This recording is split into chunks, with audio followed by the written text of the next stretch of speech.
Okay, and welcome to episode 104 of Shockwaves. I'm one of your hosts, Rob G. I'm sitting here with the whole gang. Elric Kane. I knew I was away. I didn't realize Ryan was out last week, too. Yeah. Half the party. Business, baby. He had business to do. All right. Me too. The business maker, Ryan Turek, is here. Yeah, I'm here. He's got a stress ball today. There's a story behind this. All right, we could all use one of those. We'll hold. And last but not least, surviving. Yes. Rebekah McKendry. I am back with stories. She's okay. Yes, I am She's good. made it through last week. And thank you to both David Sandberg and Bree Grant for jumping on board. So, that was a nice little that was touch. fun. I understand how Brea got involved because she lives close, but how did you get David at the last minute? Yeah, director of Shazam, who should be in post-production. Was he just hanging out here? Post-production. He was literally like, I'm taking a break. You know what? I don't know, because originally, and a spoiler for a future episode, originally we were going to have, our guests were going to be Crypt TV guys. Yeah. And they'll be coming on. And so I had this short film thing in my head, and just by sheer fate, I was like, you know what would be funny is to have someone who's known for short films be part of the first half of the show. And so I hit him up on Twitter. I love that you're thinking of him as someone known for short films after he's already made 2 giant I know. films. He just did a giant DC movie. At what point does he outgrow he does that? Shorts. Not to Shazam. No, we're going. I'm sticking with Sandberg. Lights Out. I think of him as the guy who gave me the Igmar Bergman 100-pound, whatever it is, from he gave Sweden. Me Scotch for Christmas this year. That's true. So, That's true. So yeah, Good that man, was kind of funny. It was like 2 days before. I was shocked that he immediately replied. He's like, "Yeah, I'll be there." That's awesome. So I was like, "Great!" Yeah, and it was fun. We had a lot of fun with those guys. So thank you to them. How's everybody been? Good.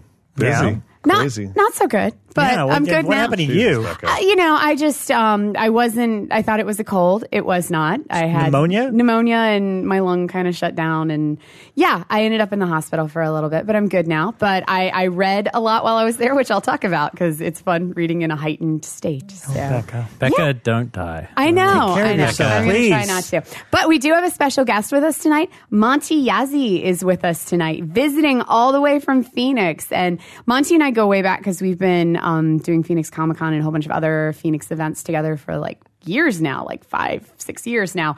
And he's a huge supporter of Shockwaves on the fan group and everywhere else. And so thank you so much for joining us in studio, Monty. Hey, Monty. Yeah. He gets no mic, though. We should start rattling the seat off because we've had we have one guest every episode. I feel like this is we have a live in-studio audience. It's usually one. For one. Because there's not enough room. Well, the real secret is we have air conditioning. And You when can't that even turns see off, him in the video. you don't want bodies.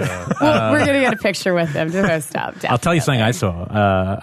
So for me, 10 days without a movie. I know. That's kind of a big deal for me because I don't think not in my adult life, I can't think of the last time I would have gone 10 days. Where were you again? Middle of nowhere. It's called Trinity. It's near Oregon, California, but it was like literally the wilderness for 10 days. But the one interesting part that I thought was horror related was there's like a little kids, all these cabins, which we'll come to the book, The Cabin at the End of the World, which I read staying in a cabin literally in the middle of nowhere.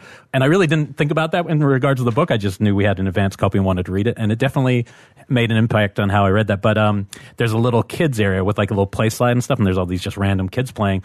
And one of the kids runs by and goes, "There's a rattlesnake." And I kind of looked kind of laughingly, like, because the kid looked, like an idiot. And so I didn't believe him. And I mean that sincerely. It's just one of those kids that you're like, I hate kids like that. Anyway, it wasn't my kid. And sure enough, there's little alarmist bastards. I know. He seemed like that kind of kid. Like the bad guy from Christmas Story. The bad kid. Okay. He was like that kind of kid. He's like Randy. Yeah, he's like Randy. But sure enough, I took one step in and and I've never seen a rattler in person, even though I've seen many signs saying beware of rattlesnake. And in a kid's part, that's particularly bad, like in the spot. So, of course, I alert somebody and everyone's watching and all excited. And this guy who is the guy who takes cares of these issues, he comes in with the little thing that grabs it. And it took him a while. I got it. And all these kids are watching and they're all so excited. And everyone's like, "Oh, kids, everyone come watch this." And everyone's watching Kid. And then suddenly he cuts its head off in front of all the kids. And I just looked around going, did not expect that. Like all the kids and Dash and Keaton are looking at me and I'm going, that's how you take care of a rattler. And they're like, did you need to kill it? And apparently you did. Marnie would have lost her shit. No, it was then. pretty. It was like about 20 kids watching as a guy cut the head off, and then he like asked them all to come and touch it.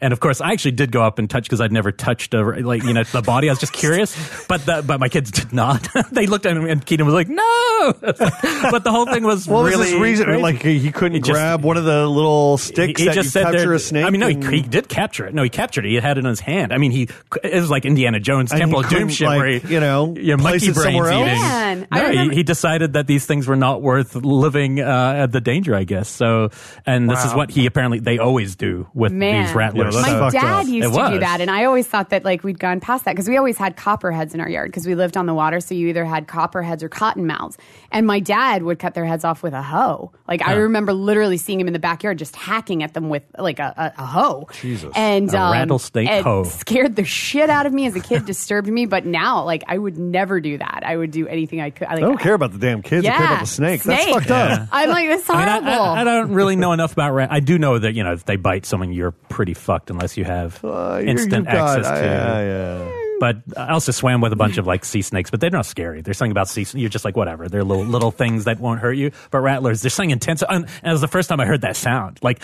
where he was capturing, you really heard that sound. And you're like, oh, that's a pretty ominous death rattle. Like if it's going to get you. Don't you have like crazy ass snakes in New Zealand? Or is that only Australia? New Zealand's a great country if you don't want to die from things. Australia's a great place to be eaten by anything. Like everything in Australia will kill you. The birds, the fucking spiders, razorback, alligators. We have none of that in New Zealand. Yeah, New Zealand has no predators. No predators. It's and funnily enough, the only time we kind of did was when they shot arachnophobia there, and there was a major fuck up. Arachnophobia was shot in New Zealand. Man. They'd spawned about it was like 5,000 of these big spiders in this like safe warehouse, and something went wrong with it. Kind of like that story about Creepshow with the cockroaches. And at some point, a bunch of them did get out, but I don't think it's become like an epidemic. Wow. Now New Zealand's actually really good. It's got lots of native birds, but nothing.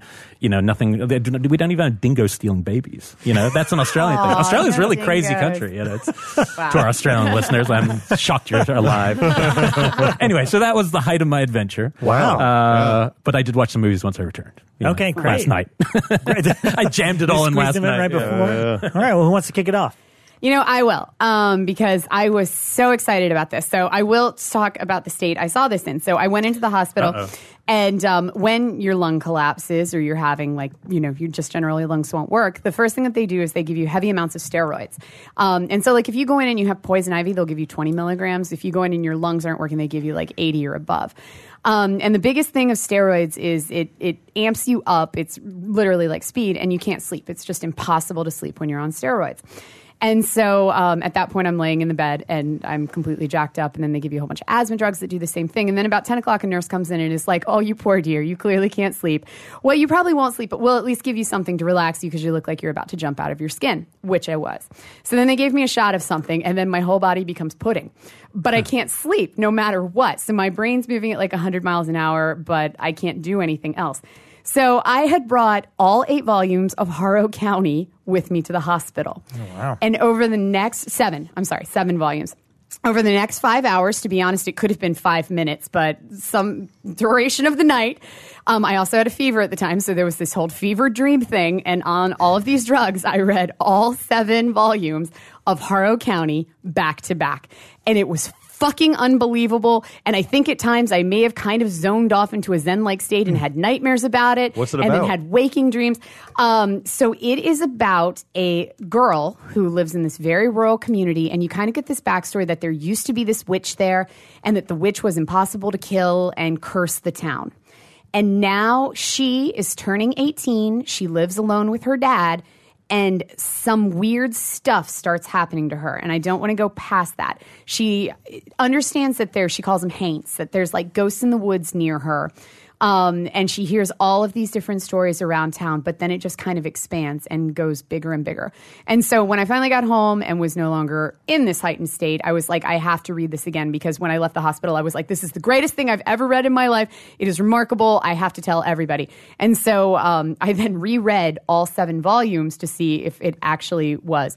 And it's even better on the second read when you're not on all the drugs. So hurry up, Ryan, and read it so I can read it already. I literally just got it. It is so good, guys. You know how so this good. episode's going to go. Just start reading now, man. You can catch up later. No, that was, it's creative, it's innovative, it definitely has a very clear tone to it. It's cinematic, which I don't always say when I read graphic novels or comics. It's very cinematic, where as you are reading it, it's picking up on details of each little scene. Like instead of just looking at a tree, you might just look at a nub of the tree. So the whole thing is really cinematic in that regard. So yeah, it was from 2015, written by Cullen Bunn, I think is his name, who, Ryan, he writes those Pumpkinhead comics that you love so much. Are the rights to this already scooped up? Okay, so Universal picked him up as soon as it came out, but they haven't done anything with it yet. So as I was looking online, it was just a whole bunch of angry fans what the fuck, Universal, when are you going to do something with it? So it's obviously, it picked him up 4 years ago. And cool. So I'm hoping to God somebody does. It's amazing. There is an 8th volume coming out in October. So, same story. Same.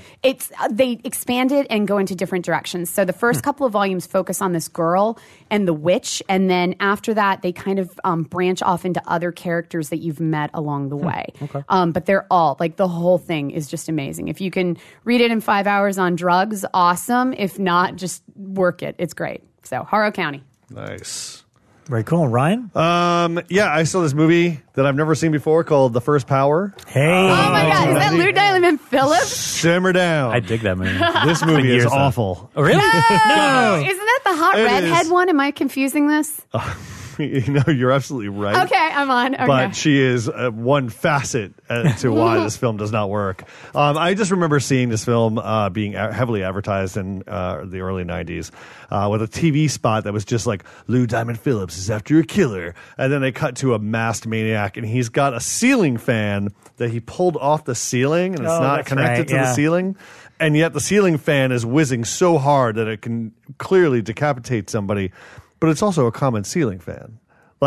It's not going to hurt anybody. It's going to give you probably a nick in the forehead. Why are you but letting logic take down this because logic movie? needs to come into play. But if he strapped it to his chest and run into a field of zombies, it's okay. What are you talking about? It's like a lawnmower. I mean, it's basically like a lawnmower. No, a lawnmower has blades. A ceiling fan has wooden, planks. Anyways. But listen, Satan created him, so he's got Satan. So basically, ceiling fan. This was made during the period where you have that kind of classic story of a killer gets captured by the police, he gets executed, and then he goes on a body hopping journey, and he continues his reign of terror.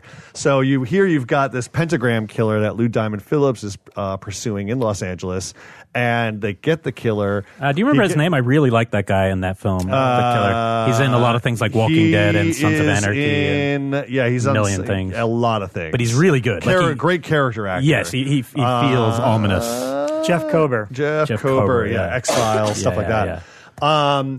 Anyway, so he gets gassed in the gas chamber, and guess what, guys? His soul starts to possess other people, and he goes on his killing rampage. Shocker. Yeah. But he's one of these killers that wears a really creepy, old man mask, which is incredibly effective. But at the last minute, he decides to take it off and reveal himself to his victims, as opposed to leaving the mask on and allowing. It's called confidence, Ryan. He's just become more confident. Then why wear a fucking mask? Because he had to work himself up to it. Give me a break. But the mask is great. As a mask person, I love that. But so anyways, it's up to Lou Diamond Phillips and Tracy Griffith, who is a psychic, to go on the journey of capturing this pentagram killer. And what a sluggish journey it is. Really? Oh, that's so funny. I haven't seen this in so long, but my memories are so good. Okay, yeah. And I know Brian loves this one. Isn't there a great monster at the end with this unholy communion scene? Am I forgetting And his hand. this? Doesn't his hand have the pentagram that bleeds from his hand? That's werewolf, dude. That's werewolf. It's not in this movie? It's the pentagram. Shit. This is the where, monster Rob, in this movie? This is where nostalgia clouds minds. Yes, okay. yes. And kids, nostalgia is sometimes great, but sometimes also an awful thing. Rewatch The First Power and then come back to me and tell me what you guys think. You ruined Star Wars. Let's remake The First Power. Yeah, let's remake The First Power. But anyway, so it's a sluggish journey. There are moments of brilliance where you see the killer jump off at a 30-story building and land on the ground like he was just Celine from Underworld or something like that. But there's some really silly stuff. I'm sorry, Tracy Griffiths, not the finest hour. Lou Diamond Phillips, who I didn't realize is Filipino. Huh. My Filipino fiance reminded me of that. I always thought he was Native American. Latino or he was always American. Cast as Native American. But no, for Young Guns and things like that. Filipino American. I had no idea. I didn't know that either. The more you know. But anyways, this was on a journey of just, hey, what's on iTunes? Or no, what's on Stars? And I was like, I've never seen the first Power. I'm glad I saw it now because the poster and the iconic imagery that came out of it, the guy with the ceiling fan and the mask, they had ingrained themselves in my young brain. But man, what a dud. So my hot take is this, okay? I think that Ryan wants the rights to remake this. He's trying to drive the stock down by dissing it on the show. No, because if I want a movie about a serial killer that gets executed, I'm going to go for Shocker. Yeah, there's at least 3. What was that Denzel one? Is it Fallen? Where that Fallen. That's actually pretty good. Fallen's good. Yeah. What's the song they keep singing that? And they keep passing it on. Yeah. Time is on my side. Time is on my side. Yeah. There's First Power, Shocker. Shit, I'm going to Jason Goes to Hell. I'm going to have to rewatch First Power because I really believed it was great in my heart. Same with Jack Sparrow. I heard you and Brian talk about it, and your memory is clouding it. Even as a kid, I remember I was like, Brian Sauer. He watched it recently, and I'd like to see it now because I remember even as a kid, I was like, oh, this isn't that good. It was cool to see Michael T. Williamson in it. A young Michael T. Williamson. You remember him from Heat and from many other films. But it's actually the villain that I remembered most about it. Jeff Kober. I just remember him. He scared me when I was young. I haven't seen it. Yeah. And he pops up. I mean, like the thing is, this killer has so many abilities. He can survive life after death. He can possess you, but he also has like not telepathy. He can teleport himself around places. Yeah, bam. He can float. A little Nightcrawler action. Nightcrawler. There's a moment where he possesses an old woman, and then she starts floating in the air. She's like, "Hello." And you're only making this sound way better, dude. This sounds amazing. Now we've got floating old women. But give me some fucking rules. And there is rules. And Bekah. There's a super nun in this movie. Oh, okay. Right from the beginning, the first 5 minutes of the film, this nun is like, "Yo, there's a pentagram killer out there." She's telling her her priest. Is she blind? Yeah. No, she's not blind. Okay. She's actually very attractive. But she's like, "Yo, wait a minute." Well, no, I'm playing into the exploitation of Rebekah. Thanks. Oh, gotcha. You got to play into it, or I don't get it. As far as blind nuns go, that's all right. She says there's a crime wave in the city, and it is Satan. Satan is killing all of these people, and the priests are like, "Nah." I'm so excited to see this again. If only they'd listened to the nun who said, "Yo." Well, no. Not only do they say, "Nah, move on." They're like, "We're going to put you in solitary. Maybe you should just do some prayers." See, now you're just making me want to see it more, Turek. Do it. You have not talked this down. So bad. Okay. Is it coming out on Blu-ray or something? It's been on Blu-ray for a while, but it's pretty. It's still at $20. First Power from Kino Lorber. I'm going to spend $20 on it. I want to borrow. I'll go in 10 with you, Kane. 10 split. All right. And Rob, you're invited. You don't even have to throw in money. Fine. You can just come, hang out. We'll have our First Power party. First Power party. And we'll see if we can't get it approved by a majority. That's all you need to do now for Shockwave's approval. Can you just advertise it around town as the FPP? Okay, yeah. We're going to have this thing Shockwave's approved in a week, just to spite Turek. I don't know about that. I control the stickers. All right, that's true. It's true. He does. They are in his office. Elric, what do you got? I came back yesterday and I fit in 3 things. One, man, I got to tell you guys about this one because none of you will have seen it. Is this little film? It's called When a Stranger Calls Back, and I discovered it. I was the first person to find it. I just found it on Amazon, and I just it came out of nowhere. I hadn't even seen the original in 20 years, and I just thought I'm going to watch this on a whim. You didn't hear about it on the show? No, I didn't hear. Really? From either of your hosts? Anybody? I mean, I discovered it, so that goes without saying. No, I listened to you guys. It was the third of the 3 things I watched last night, and I was just curious and dead on, like what Bekah said, especially about the first. Wait, hold on, back it up. So just say that again. Actually, so when Rob recommended this, he was correct. I want to live in that moment. Sorry. Let me start again. So I listened to Rob when he told me about this movie. So the first 20 minutes of this, honestly, are perfect suspense. Perfect. You could literally, Hitchcock or De Palma would watch that and go, that's how you do it. Because most movies spend the first 15, 20 minutes, one of the problems, I think, with Hollywood model movies, with exposition, trying to set up everything. But this movie just throws you in with Jill Schoelen as the babysitter for the first 20 minutes, literally struggling with, do I open a door to a stranger who needs help, but I also have to protect the kids in this house? And she's not thinking that deeply on it, but that's your scenario as babysitter. And I thought that was just perfect. Setup, it's its own movie in a sense. And I think maybe that confidence to start a movie like that comes with the fact that it's the same director 20 years later or 15 years later making a sequel to a popular movie where he's like, oh, cool, now I can do something that I really wanted to do. I thought the middle was solid, but it's not at that same level, obviously. It becomes a bit of a procedural, which is fine, and everyone's good in it. Yeah. I'm just less interested in that movie, but the end of the movie gets really bonkers, and once the killer is kind of revealed, not killer, but the bad guy is revealed, it's fascinating. Like to see what a choice they made with what he does for a living, and just everything about it was like, oh, this is really interesting. It makes sense. Is it a TV movie? It felt like a really good TV movie. I think it was. I think it was a Showtime original. Because there's a scene, I remember we talked about it a few weeks ago, there was a scene with nudity, and I was like, well, that's not a TV movie. And this was the era where Showtime was doing like Psycho 4, When a Stranger Calls Back, things like that. That's my memory of it. And we talked to you guys, because you already discussed it with Jill Shulman, and she's great. And that first 20 minutes, she's so perfect. It's like, she's great in Stepfather, but in this, it's perfect. The way they use this. It reminds me a little bit of, obviously, House of the Devil, the setup, but especially of the opening of Scream. And it felt like something, this will appeal to Ryan, but it felt the closest to the original Halloween. The feeling of what it's like to be in the suburbs and be scared of something. It really nails that feeling. So I think any director, it would be a perfect 20-minute sequence to don't even worry about the rest of the film, even though it's a good film. Just that 20 minutes to teach you, like, oh, this is how you can. It keeps cutting to the bolt deadlock like 20 times and never really does anything with it, but it's a way that keeps it, like, heightens her paranoid state. You know. Anyway, it's really really cool. solid, and I like the whole thing. There's it's a the good ending movie. Is wonderful. There's things in the middle that I really like a lot, and in particular, out of context you won't understand, but like things that I found disturbing, like there's a character that's in a coma, and the bad guy shows up just standing there and starts like beating on her unconscious body, and I was like, that's fucking creepy. Yeah, it sounds sleazy when you explain it. It sounds like B-movie-ish, but it's actually so effective. Well, you also haven't seen him physically until that moment. Yeah, it's the first time, and it's one of the scariest, unsettling bits where you're like, oh, wow, this is a I don't know movie. a lot about Fred Walton. I mean, obviously, we've probably all seen the original, but a long time ago. And now this kind of made me want to, I'd like to revisit that. But when I looked him up last night, I realized he did this little movie that I remember, a thriller that I remember really liking, 15 years ago, and I don't know how it aged, called Dead Air with Gregory Hines. And he's like a radio DJ who's then being stalked that night while he's doing a radio show. And I remember really liking it when I saw it on TV back, and I like Gregory Hines in general. Did it come out like in the zone in that same time. Mystery for me or something? Probably like 89 or something, so a little later. Way but so I don't know a lot about him, but obviously he's a really good.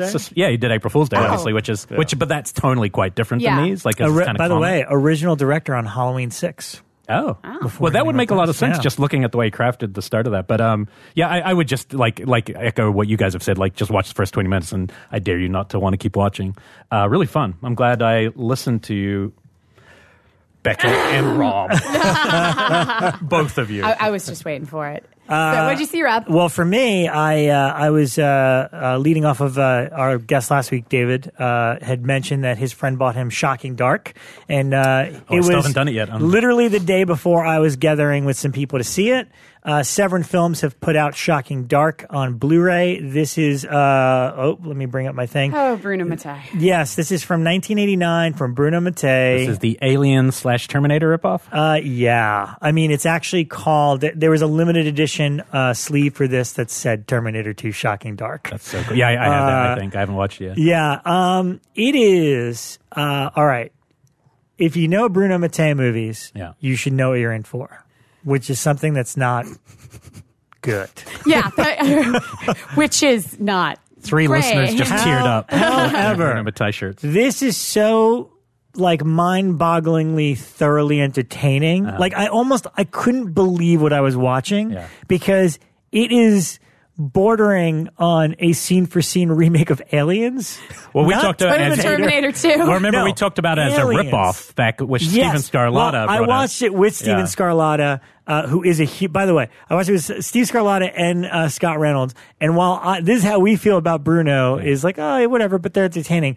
He was like, he would tear up. Like, Scarlatta was like, oh, God, he's such a genius the way he puts this all together.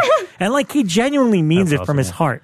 Yeah. And he also almost cried because he's like, I've never seen the movie look this good before. Like, it is a perfect restoration. And actually, afterwards, we went on YouTube to see like an old video of it. Yeah. And I'm like, oh, this is actually much scarier when I can't see anything. It actually works much better like a that found way. Footage-y vibe, They should have done a VHS version on here. But no, this movie's so out of control, and like literally my brain couldn't handle because it's like, this is a great group movie. You can't watch it by yourself. Like, they redo the alien scene where you meet the Marines, but it's like, It's like a version with Dretta from Demons, like being like the badass, and she walks over to like a shirtless blonde guy with like, you know, kind of like a giant like mullet or something. Mullet. It's just like you can't help but laugh. He's like, "Hey, what's up?" And you know, like you're just like, who are these characters?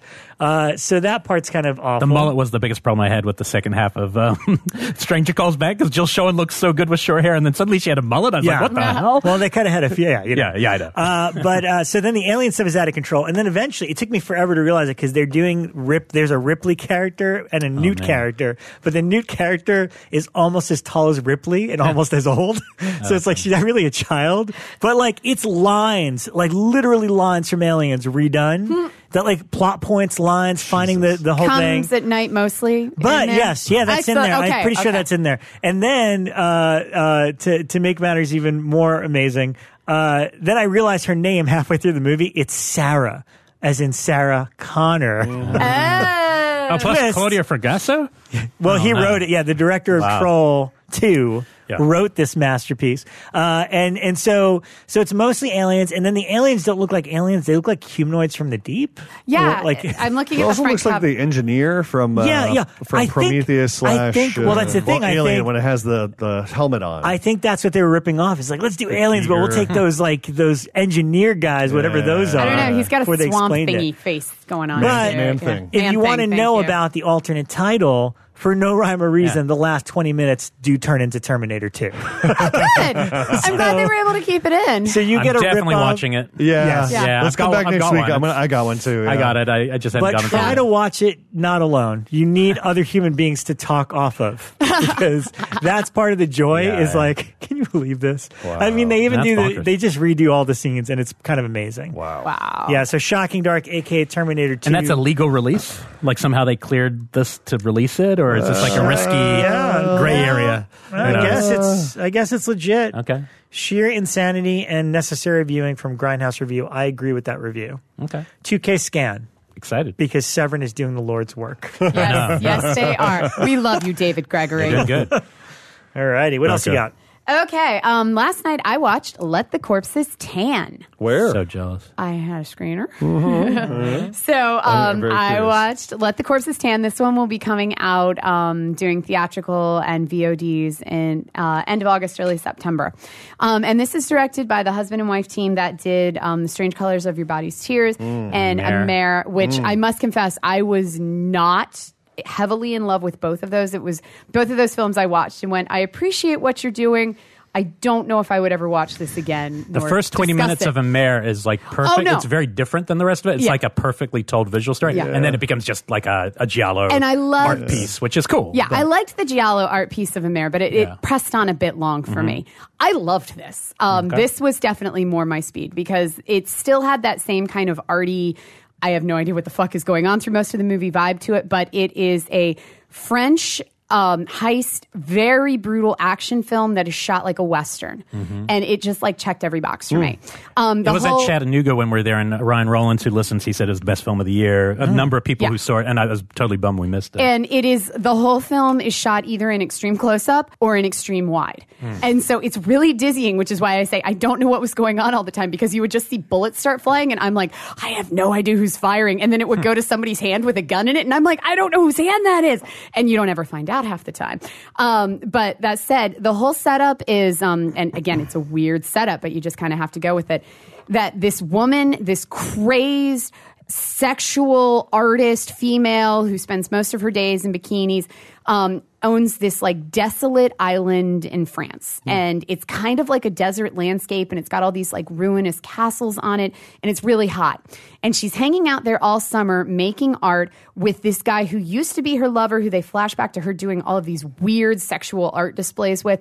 And then this guy who is currently her lover, but you never actually really see them touch. You just see her with the old guy in flashbacks. And so they're all hanging out, and then they invite people to the island. And then other people start showing up. So before too long, these three guys show up that you realize have stolen like 500 pounds in gold. and have it with them. And they've also got all these weapons along with them. And then one of the guy's wife shows up with his child that he has just left both of them. And she has brought her best friend along, and they're tracking them to the island. And then it just becomes like a melting pot of the heat and who's trying to get who. And then 2 cops show up trying to figure out if the gold thieves are there. And then the whole situation blows up. And this all happens within like the first 20 minutes. And then the rest of the movie kind of becomes a siege, and you're trying to figure out who's on whose side and who knew who was with who and was someone involved in the gold heist. And it is brutal, and it's filled with crazy flashbacks to her weird art installations throughout the years. So yeah, I had a lot of fun with it. It's absolutely gorgeous. It's disgusting at the same time. So yeah, it was a great So movie. it sounds like there's a little bit more narrative meat on its bones than Strange Color and America. And I think that what did it for me, that made me like it. Yeah. And I it's style with substance. Yeah, I texted. So far they've just been really beautiful style to look at. Yeah. Even the short Exactly. from ABCs of Death was the most beautiful one. It was like O for Orgasm, Yes. and like a woman blowing bubbles or something. But it's gorgeous. But you're like, it's probably because giallo's kind of empty like that. Giallos are great, but they're also pretty empty in some ways. But even like some this of them, one, I texted Elric about it last night because this is definitely a movie that you would like. And I said that this movie, it has a clear plot and it has a clear vehicle pushing it forward. There's a lot of times where the movie does not give 2 fucks about following that plot or hopping on the vehicle. But that said, there is like a clear motivation of what it's pushing towards, and there is like a set like Act 1, Act 2, climax, and then denouement. So it feels more structurally like a movie. Whereas like with Strange Color of Your Body's Tears, I was just like, this is pretty. I don't even know how long I've been in this theater. Yeah. And it just felt like time stopped. And this definitely felt more kind of cinematic. So I really enjoyed this. Cool. Though. I can't wait to check it out. Yeah. Once it was announced, I knew I had to see it. I think Strange Color of Your Body's Tears is incredibly sexual and very beautiful. God, yeah. I mean, like, it's just like, I saw the first time and I was just like, ooh, hi. Yeah. This is a hot movie. Now. Okay, this one is incredibly sexual, but it's not like sexy. Yeah. I mean, there is a lot of sex stuff in this, but never once was I like, oh, that's arousing. No, the whole time you're just like, oh. It was just kind of.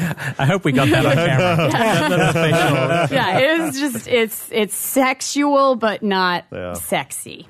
I just want to say one thing about one of the films. I'm not going to go into detail. I was highly displeased with it. Was Jurassic World: Fallen Kingdom. Yeah. I will just say, last week. I will just say one thing: Brontosaurus on the dock. From that point on, I just felt like the movie was incredibly unpleasant, and I was checked out the entire way. I want to see it. I like that. I really want to see it. No, I haven't gone yet. I have you seen it? You haven't seen it yet? I haven't. All right. I really want Tears were generated. Did it but wave I was goodbye? Now I'm picturing the Brontosaurus like waving We'll goodbye. talk off. We'll talk off mic. But what I will say is that I've been tuning into Slasher on Netflix. The TV show. I talked about this last year. Yeah, season 2? No, I only watched You season watched 1, season but I one. enjoyed there's more? it. So I'm watching I didn't season even 1. know. Yeah. Season 1 was on, I can't remember what now, Sci-Fi. Yeah, I and it remember was only seeing 6 Chiller. one episode. Yeah, Chiller. It's Chiller. And then I think Scream Factory put it out. Season 2 was a Netflix original. Yes. Is it good? And it's an anthology. It's a seasonal anthology, Oh. so you could just pick up with season 2. Yeah, it's its own thing. And season 1 I could not get into. No, season 1 I couldn't get into. Season 2, the Netflix one. No, I'm trying to think of who the director. Yeah, I forgot who the director of season 1 was. I couldn't get into it. Season 2, I can definitely. It's more my speed. It's basically about a bunch of camp counselors who knock off one of their own and bury her body out in the woods. And 5 years later, they discover that the campgrounds that they used to work for have been sold to a developer. And they know that once the developer moves in, they're going to wind up finding this body, and then an investigation is going to start. So now it's the dead of winter. They head back out to the campgrounds, which have been purchased by kind of like a little yoga commune. And so there's a bunch of people practicing yoga and all sorts of meditation, and they're just like this little community. And they've allowed these camp counselors to return and use their grounds just to like, as the counselors are using as a story. It's just like, we just want to reconnect with the campground again. And they're like, during the winter, and they're like, yeah, we love it. Meanwhile, they're scheming to figure out what to do with their friend's body once they find it, and they go out there and the body's gone. And so it becomes a whodunit. And in the first episode, I was completely hooked. There's this one dude that goes out to a sauna, and when he comes out, this killer in a winter coat comes out with a chainsaw fully revved and runs it between his groin and up through his sternum, and it's just splashing guts. Wow. And I was like, wow, you guys are just going balls to the wall with the gore. I love that. There's another death in which someone's tied to the ground, and the killer walks up with a knife and just slices on either side of her throat real slow and just cuts the arteries, and she just bleeds out. It's incredibly gory. Who's directing this? His name is Felipe Rodriguez. Thann you. Yeah. For the season that you're talking about. For the season, yeah. He did all of the entire season. And I'm up to episode 3. My only kind of thing about the show is that you fucking hate everybody. Yeah. Like, always a problem with modern slashers. Which is always, but this is this is more so than I think the first one, why I couldn't access the first one very well. But mind the first one. It was a little bit much of your mother's a whore, and that's why everybody hates you. I remember that being a bit kind of punchy in the face the whole time. Which I like tropey. I like that kind of slasher trope, and this really leans into all of that. I mean, every single character is so despicable, and you're like, Jesus Christ, just give me one person. And I'm starting to believe that the one person that I could probably latch onto is the person that killed. Right. Now, she's being portrayed as a manipulative person, but I'm like, is she the one I'm supposed to side with? Like, I can't, I don't know. So I'll talk about this show as I continue going, but I hope that Netflix continues to... I like the anthology approach. That's cool. Do the anthology approach. A listing for 3 on IMDb. Oh, that's great. Another season, but I don't know if it's Netflix or what. Yeah. That's fantastic. But check it. I mean, like, if you guys have an itch for, the kind of classic slasher tropes and incredible gore, then check out Slasher on Netflix, season 2. Nice. Cool. Elric, you have any more? Yeah, let me power through these two just to get. So I know Bekah talked about it last week apparently, but I did check out Soderbergh's Unsane. Which, how was that? I loved it. I thought it was great. I thought it was really cool. I enjoyed it. It's definitely a 90s thriller. Like, it's way 90s, except it's modern because it's shot on an iPhone, which is cool. It's like creates a aesthetic freedom. It kind of bounces all around the place. It has this very voyeuristic approach in the first 10 minutes where it's all these just cold, calculated cuts that are observing her. And it's always from framed angles. from behind something. So you'll be watching her have a conversation on the phone with her mom, but for some reason they shoot it from outside the window, like she's being watched. It creates a feeling, obviously, that she's being watched. But this could be a mild spoiler, but I think it's important because it turned me off watching the movie until I watched it. So just if you really don't want to hear anything, fast forward for 10 seconds. It's the marketing of this movie made this movie look like it. The whole point of the movie is it's all in her head movie. You're going to watch 90 minutes and then discover if it's all in her head. That's the kind of trailers that they put out. That in 10 minutes you know that's not what this movie is. This is a straightforward thriller in a really good way, like in a way that's fun because Josh Leonard is fucking rad to watch in this role, the cameraman from Blair Witch. It's a really fun role and he's really good in it and she's really great in it. They're both great in it. But the marketing definitely made it seem like, oh, you're going to watch 90 minutes and then we'll have to guess whether she's crazy or not. That's not at all what this movie is. And that's only the start. It tainted how I watched the first half because it was marketed as like a mystery. And so I was waiting for the mystery to come in where it'd be like, oh, is that guy, do you think that we have to figure out if he's the killer or not? Nope, he is. They just let that blurt right out. And so every single time it would lead up to something that I thought could be the mystery, they would just dispel it immediately. And so it was halfway through the movie where I was finally like, well, I guess this isn't a mystery. We know what's going on. Yeah. And there's nothing about the mysterious about that. Huh. And also like. on the acting, it's really cool to see the killer from Eyes of My Mother, like the guys with the hammer, is one of the background killers in the background characters in the asylum. It's really cool. Wait, which he's one? chilling. Okay, interesting. I didn't, he's one of the background characters. But yeah, no, it's good, and I think it's a good. I mean, I'd probably wait till it's not. I mean, it's like $6 right now. You know, it's not like essential viewing. It's nothing you haven't seen before, but the approach. It's fun to see Soderbergh. Like if this was Soderbergh's first movie, everyone would be like, "Oh, this is really creative and interesting." At this point, it's like an interesting reinvention. But I liked it. I thought it was a good, solid thriller. And then, man, these ones where you haven't even heard of a film and Arrow puts it out and you're like, I've never even heard that title. Yeah. Was Doom Asylum. Never even heard of this movie. And I looked at the art and I was like, for the life of me, I had no idea what this movie was. But it is by the director of Phantom of the Mole, Eric's Revenge. Oh, yeah. Which is funny because that movie played at the all-nighter for the New Beverly. It played at like 4 a.m. And my first instinct with this movie was the best place you could play this movie as 4 a.m. of an all-nighter because it's, totally campy setup. I mean, it's a slasher that a lot of people haven't seen, so therefore it deserves a release. I think in tone, it's somewhere between The Mutilator and Slaughter High in terms of its tone. I'm listening. But it's not. Ryan's in now. Unfortunately, to me, it's not as entertaining because I love Slaughter High, but it's kind of playing it like a little too campy. Every time somebody dies, they go out with a line, like every single time. I love the cover. Slashing with a snicker, slaughter with a smirk. Yeah. Doom Asylum. Obviously, it must have had a fan base to get this kind of a release. I'm shocked I'd never even heard of it. You just know who they are? Yeah, I just had never even heard of it. But the one cool thing about it that was really exciting is that the lead kind of, there's lots of characters, obviously. It's a very generic setup in terms of the slasher elements, but Patty Mullen of Frankenhooker. Wow. Never seen her in anything. Is the female. This is the only other thing she's in.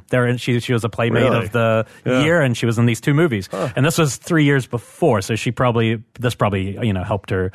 She's a lot better in Frankenhooker because she can be playful. This is very one note. Kirsten Davis from Kristen Davis has it's really funny in it. It's like they have lines like where somebody's being killed, and because you remember how we're always told like it's because of Reagan that the slasher films were the way they were. Yeah. So there's actually somebody being killed going, "Don't kill me, I voted Reagan." Even though she's a punk, and she's like, and then the killer kills her and then says, "Well, how do you know I agree with that vote?" Or something. You're like, "Oh, come on!" Like it just says everything you don't want to be said in a slasher, to be honest. But I think a lot of people will have fun with it. It's just too much for me. Too much camp for me. But it's kind of silly fun. And I think I like silly fun. Exactly. I think some people. Why do you hate fun, Elric? I don't know why I hate fun. They know this cover. All right, sold. I looked this up last night. They had great hair. There is a lot of crazy characters with a lot of crazy hair. I think my problem is I don't want. There's that element of camp where everyone gets a line when they die. That it's just a little too much for me. That's why I prefer the Slaughter High. But the classic setup just quickly is the opening scene is a guy and Patty Mullen. They've won a case where they're going to get her away from her rich husband, and the lawyer and her are going to be set up, and she'll look over. "Have you ever been this happy?" He's like, "I've never been this happy." And they keep looking at each other, kissing. And you're like, "Whoa, something bad's going to happen." Then it does happen, and then it's like 10 years later, and everyone's trying to go to this mental asylum where something bad had happened to this Patty Mullen's mother, and the guy, the killer, who I think it ends up being called the coroner, even though he's not a coroner at the start of the movie, just goes around. There's no real rhyme or reason to anything. He just starts killing her. VHS. That's what I mean. Like it's it's rare to not have seen a cover. Yeah. That's how I feel now. I have no recollection of seeing I just bought it. And if I have my copy here to share with whoever needs it. That's what's in the bag. Cancel order. Yeah. I won't necessarily be keeping this one, but anyway, some people are going to love it. So cool. Nice. You should note actually Arrow is putting this out on July 17th. Yes. So it comes out in another week or two. I got one more. Anybody else? Go for it. Okay, so the other movie that I watched this week was called The Caller. And this is from 2011. I don't know what type of release this had. It's a Puerto Rican horror film. Nope, I haven't. She went all deep cut after the generic title. The Caller, Puerto Rican horror film. And I will say, though it is shot in Puerto Rico, and they definitely, kind of when I was looking back at the marketing stuff, they build it as shot entirely in Puerto Rico. I remember it. It does not feel Puerto Rico at all. I have seen this. The actress is clearly not Puerto Rican. I looked her up. It's got the guy from True Blood in it, Stephen. Yes. And also the girl from Twilight. And the Rachel Lefevre. It's got some good stuff in it. Like, I don't know how I overlooked this when it first came out. It's got some moments that I was like, I don't know if I'm into this, but it's got some really good tension in it. It's a woman is divorced. She's just gotten divorced. You get the idea. Her husband is abusive. He's kind of stalking her. She's got a restraining order out against him. She moves into this shithole apartment in this like hovel of a building because it's all she can afford. And there's a landline, and she makes like, I don't even know why I have a landline. Nobody's going to call me on the landline. She gets a phone call, and it's this woman named Rose who is looking for somebody. Like, she keeps calling, asking for Steve. And after a while, she keeps saying, he's not here. I can't even remember the guy's name, but she's like, Rose, he's not here. He does not live here. I live here now. He does not live here. Stop calling. And what you begin to realize is that Rose is calling from that apartment like 30 years prior. And so the phone calls are coming from 30 years prior, and Rose used to live there. And Rose and her soon discover that they can do things. Like, Rose can draw something on the wall in the 70s, and then she can peel back the wallpaper currently, and it will still be there. So they realize that somehow time is traveling. Low frequency action. Low frequency. But when it gets freaky is you realize that because of something that the woman in present day says to Rose, it causes Rose to kill her own husband. And then the whole thing spirals. And then you realize that Rose is still alive and that Rose is fucking nuts. And so then you've got Rose in the 1970s who is doing stuff to her version of her in the 1970s. And then you've also got the Rose that's still alive today that is trying to find her again. And so, most of it plays out on a telephone. And so it's got some really good tense moments in it. I was not expecting for it to be as good as it is because, again, most of it takes place inside of an apartment on a telephone. But it definitely had some decent stuff in it. So I remember liking it when I did see it. I remember liking the concept, even if the entire execution doesn't work. I mean, there were definitely a couple of warts in it where I was kind of like, I don't know about that. But I think it's worth checking out. Yeah, it was a really good, tense film. Like, if I had just, and I did, if I just happened on this, it came up on my Amazon recommendations, and I was like, okay, I'm in.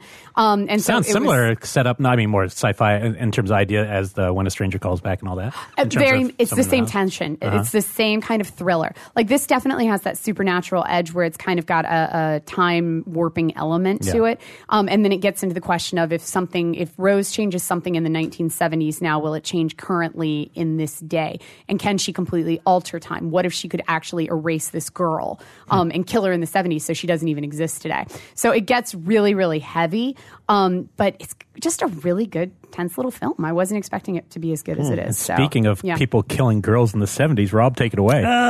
Because I'm already looking at your phone. That is such a brutal segue. Well, all right, so that was the caller. I have with me here the Arrow release of Last House on the Left, the original Wes Craven one, of course. Beautiful cover. Beautiful. Yeah, I love Wes. I've always had a tough time with this movie. And you're meant to.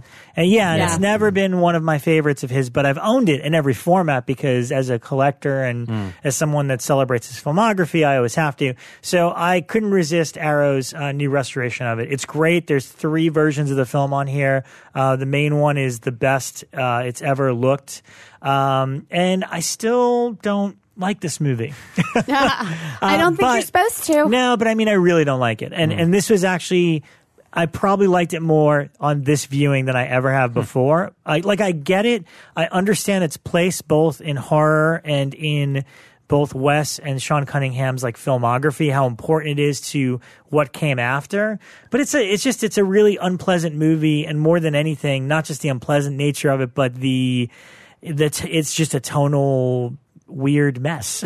It's got those cops. Yeah, the cops and the quirky weird music with them. One of them is Martin Kove from Karate Kid fame, if you will, which I forgot about. And the music's interesting for the most part because David Hess did the score on a lot of the original songs, one of which Tarantino reused in The Hateful Eight.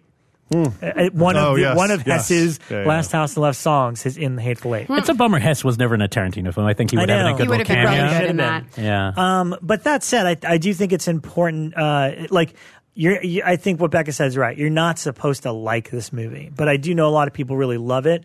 And the special feature, this is the best version you could possibly get. This limited edition one comes with the CD soundtrack, multiple cuts of the film, all the previous features, all the new features. Arrow always does like a stellar job putting these things together, and so it's like kind of essential for your horror collection to own it.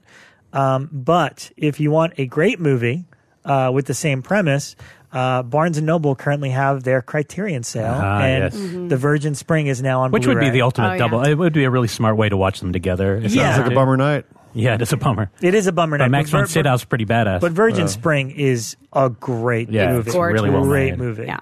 But I still recommend this if you're just a Wes fan or a horror fan. It's like and it's like a great anytime you watch a package. documentary about horror, the history of horror, or like the political side, this film has such a key moment in it that you feel like you have to at least know what it is. Yeah. But you're right; it's not an enjoyable. I think it's one of those movies I love reading about it and how it came together and like what they were trying to express because they're like hippies, but then doing this really like Manson-ish take on it. But yeah, I don't think I'd have ever enjoyed the act of watching. But I have a tie-in. Weirdly enough, the last thing I was going to talk about is a podcast recommendation done by one of the guys who did a commentary on this new release, Bill Ackerman, who does Supporting Characters podcast, which I really like.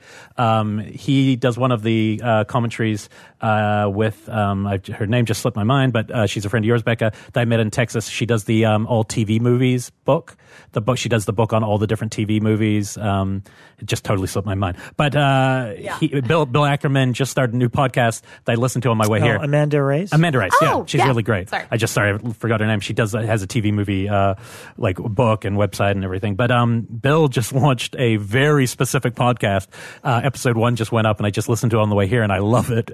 It is an entire podcast. For one period, he lived in Wilmington, North Carolina, which is where they shot Blue Velvet. He's created an entire podcast which will just be interviews with people from Wilmington, North Carolina, who worked on Blue Velvet and about their jobs on it. And these interviews are so if you're someone who's really into the micro of a movie, this is fascinating. The first one's with a guy who worked on props, and it's his vision of working with Lynch. And these things, when you're working on a movie, of course you don't know what it's going to become, and I think it's going to be really fascinating to hear all these different interviews. They're short, like 40-minute episodes, but the first one I just listened to, really liked. It's called From the Neighborhood. So if, like me, Blue Velvet is a meaningful movie to you, I would check it out. But it's just funny that he's one of the people that ties in. So, yeah, it's cool. Yeah, and I love very specific shows like that. Yeah. I think I'm one of the one people out of this group. I think I'm the one person that actually I don't revisit Last House on the Left often, but I don't mind the experience just because it's something that I just feel like it's just a rite of passage. I saw the film during my very formative years, and the movie shocked me. But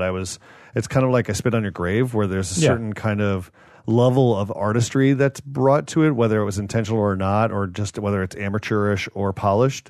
But I go and revisit Last House on the Left just to see where Wes's roots came from. And it's an unpleasant film for sure, but there's a lot of stuff that I appreciate about it. I do not like the tonal, the tonal stuff does grate on me even more, but it's the kind of bold, in-your-face quality that I sometimes need a refresher course on just to go, holy shit. This every 10 years this guy reinvented the genre by pushing the envelope somewhere. I need to pick up this set. I completely forgot it had to come out, and it's actually got me wanting to, because I also have the remake on Blu-ray. I kind of want to revisit it. I enjoyed it. Let's do that. I liked soon. it, and I only saw it when it came out. I thought it was a well-made I remember film. it's really good, except for the final shot, which was added later. It's so terrible. But the movie was actually a solid remake of it, from what I remember. No, very well done. But the way this movie looks is really great. If you want to look at a film that looks like it's from the 70s, I feel like this is a great movie for that. The photography and just the way it feels out in the woods, and Hess is fun.